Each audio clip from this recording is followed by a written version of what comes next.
गर्दा हुन्छ है एउटा टेक्निक गर्दा वाटर कलर ब्ल्याक टेक्निक भयो अर्को ग्रेडियन्ट भनेको थाहा सबैलाई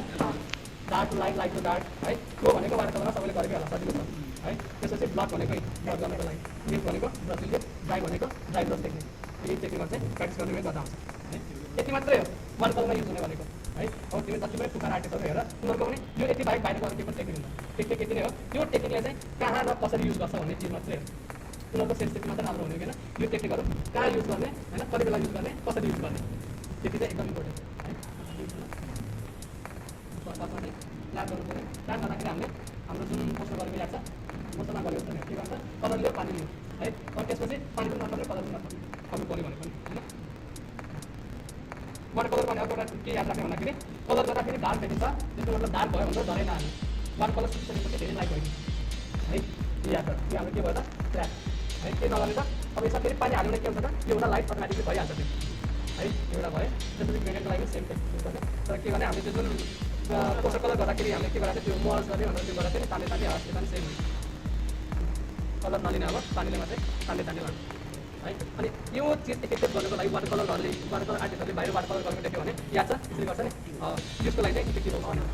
है त्यो भयो अब फ्लोको लागि चाहिँ के गर्छ यो सबैभन्दा इन्ट्रेस्टिङ पहिला के गर्ने वेट एन्ड वेट भनेको थाहा छ किन छ यो त फ्लो मात्रै भयो है अब वेट एन्ड वेट भनेको पनि यही चिजमा चाहिँ काम गर्नेलाई वेट एन्ड वेट भनिन्छ हिँडिराखेको बेला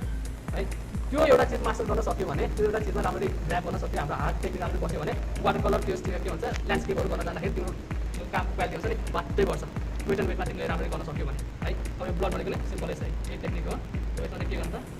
यो भयो त्यो पनि एउटा टिस्यु लियो क्लाउडहरू टाउटी एकदमै काम लाग्छ ब्लड टेक्निक हो अब यसमा यो र यो सेमै हो है के गर्नु भन्दाखेरि चाहिँ पहिला फ्ल्याटै लायो होइन अनि यसमा चाहिँ तिमीहरूलाई मेन चिज चाहिँ पर्सपेक्टिभको बारे चाहिँ अलिकति बुझ्नुपर्ने हुन्छ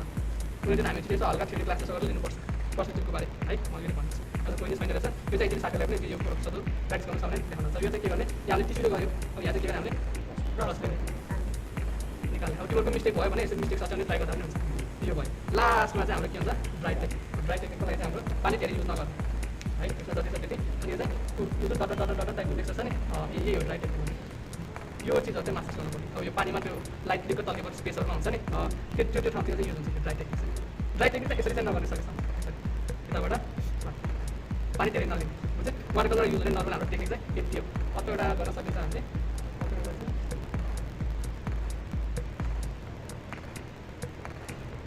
त्यति धेरै डिटेल्स चाहिँ छैन त्यसमा चाहिँ के हुन्छ भन्दाखेरि चाहिँ